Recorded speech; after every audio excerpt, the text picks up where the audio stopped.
नमस्कार। आज हम एक ऐसे सवाल पर बात करने वाले हैं जो थोड़ा कह सकते हैं दिमाग घुमा देता है। क्या ये जो हमारी दुनिया है, हमारी पूरी सच्चाई, ये असल में सिर्फ एक बहुत ही बड़ा, बहुत एडवांस्ड कंप्यूटर सिमुलेशन है?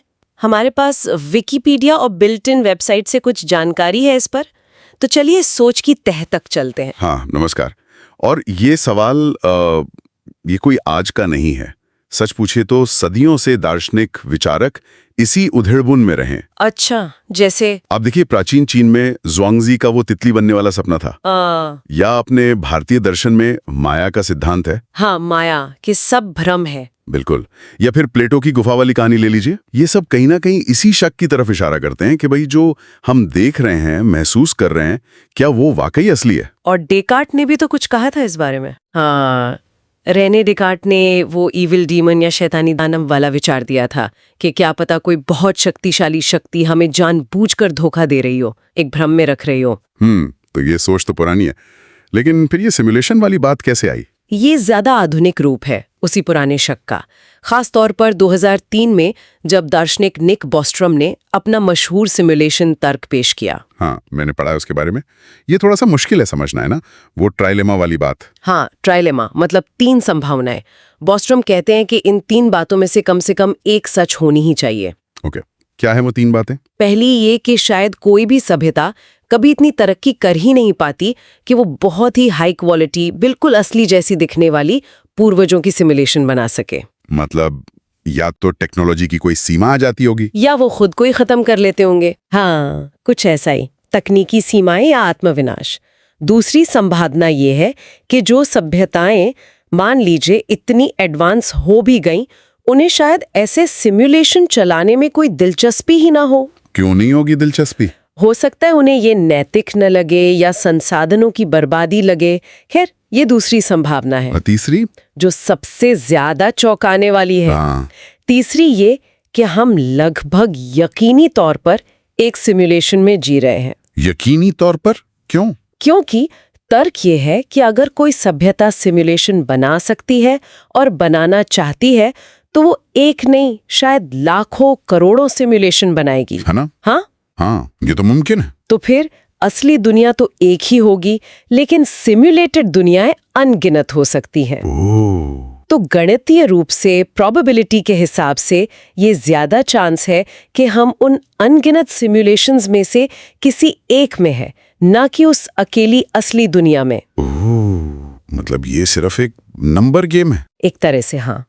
और इसके पीछे एक और अहम धारणा ये है कि चेतना, मतलब हमारी ये जो सोचने समझने की शक्ति है, ये सिर्फ हमारे बायोलॉजिकल मतलब जैविक दिमाग से ही नहीं पैदा हो सकती। आप कह रहे हैं कि कंप्यूटर भी सोच सकता है, चेतना पैदा कर सकता है? ये परिकल्पना का हिस्सा है कि अगर सही कंप्यूटेशनल ढांचा हो, सही जटिलता हो, तो चेतना वहां भी उभर सकती है। अगर ऐसा है और भविष्य में अरबों खरबों सिम्युलेटेड दिमाग बन सकते हैं, तो हमारा दिमाग उन्हीं में से एक होने की संभावना बढ़ जाती है। बाप रे, ये तो बहुत गहरा विचार है। और एलन मस्क जैसे लोग भी तो यही कहते हैं कि हमारे असली होने का चांस बहुत ही कम है। हाँ, मस्क ने तो यहाँ तक कहा है कि अरबों में एक चांस है कि हम बेस रियलिटी में हैं।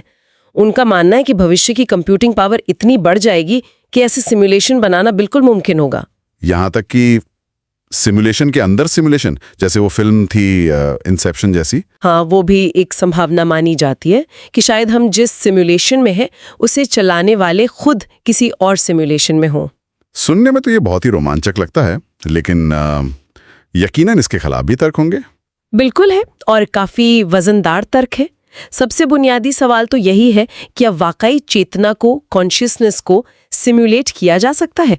क्या ये सिर्फ गणना का मामला है या इसमें कुछ और भी है जो जैविक दिमाग में ही होता है? ये विज्ञान और दर्शन दोनों का ही एक बहुत बड़ा अनसुलझा सवाल है। सही बात है। और तकनीकी रूप से क्या दिक्कतें हैं? कई भौतिक विज्ञानी जैसे सबीन हॉसनफेल्डर हैं या जॉर्ज एलिस, वो इस पर सवाल उठाते हैं।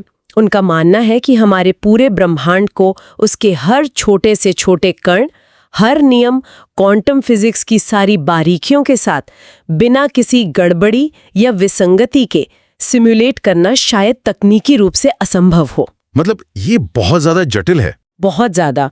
हमारे ब्रह्मांड के नियम जितने अजीब और जटिल हैं, उन्हें पूरी तरह से कॉपी करना शायद किसी भी कंप्यूटर के लिए मुमकिन न हो, चाहे वो कितना भी शक्तिशाली क्यों न हो।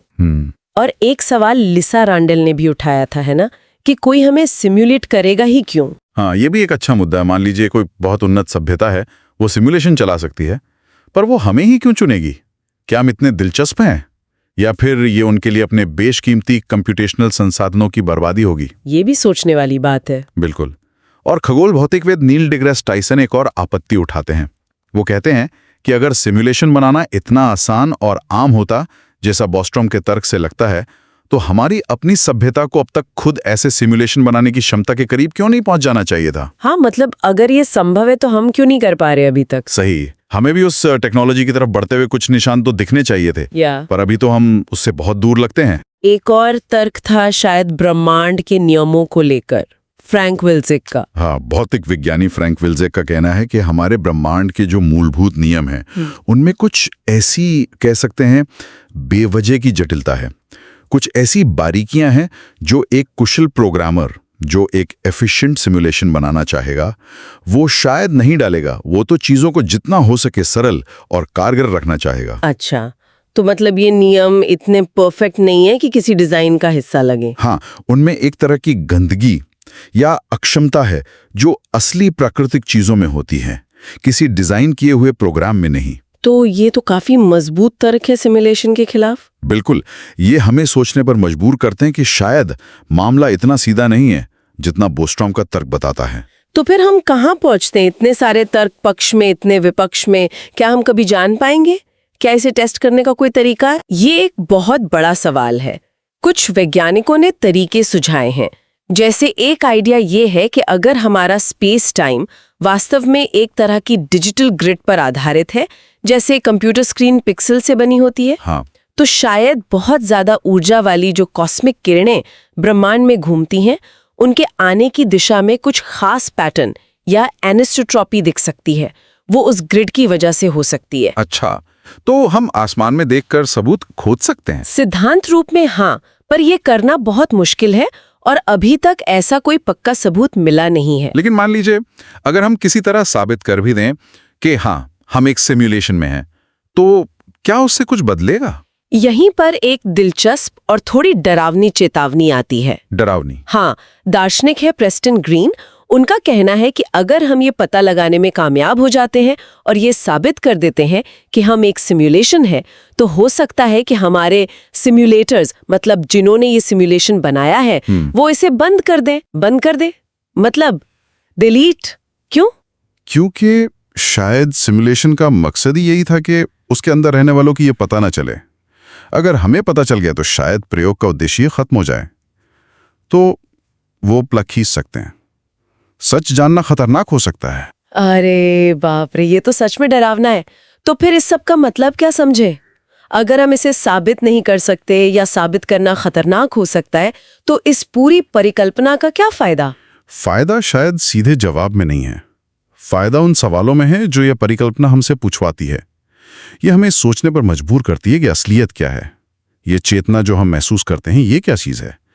इस विशाल ब्रह्मांड में हमारी जगह क्या है? रिजवान विर्क जैसे कुछ विचारक हैं जो कहते हैं कि इसे एक अलग नजरिए से देखें। मान लीजिए ये एक तरह का वीडियो गेम है जिसमें हम जी रहे हैं, तो क्या ये जानना फायदेमंद नहीं होगा कि ये किस तरह का गेम है, इसके नियम क्या हैं? शायद इससे हमें बेहतर तरीके से जीने में, अपने लक्ष्य पाने में मदद मिले। अच्छा, मतलब इसे एक मेटाफोर की तरह इस्तेमाल करें। हाँ, या फिर इसे हमारी सच्चाई की अंतहीन खोज का एक हिस्सा माने। हम हमेशा से पूछते आए हैं कि हम कौन हैं, कहां से आए हैं, ये दुनिया क्या है। सिमुलेशन परिकल्पना उसी खोज का एक आधुनिक अध्याय है। तो कुल मिलाकर ये सिमुलेशन वाली बात जो है, ये एक बहुत ही लुभावना विचार है जो विज्ञान, दर्शन, यहाँ तक कि हमारी फिल्मों द मैट्रिक्स जैसी और कहानियों पर भी असर डालता रहेगा। बिल्कुल, ये उन बड़े सवालों में से हैं जिनका शायद हमें कभी पक्का जवाब ना मिले, लेकिन जो हमें सोचने और तलाशने के लिए उकसाते रहते हैं। सही कहा। और अंत में श्रोताओं के लिए एक विचार छोड़ जाते हैं।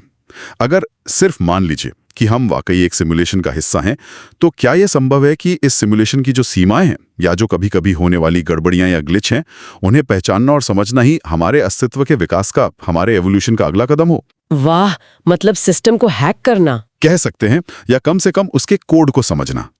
इस पर सोचिएगा जरूर।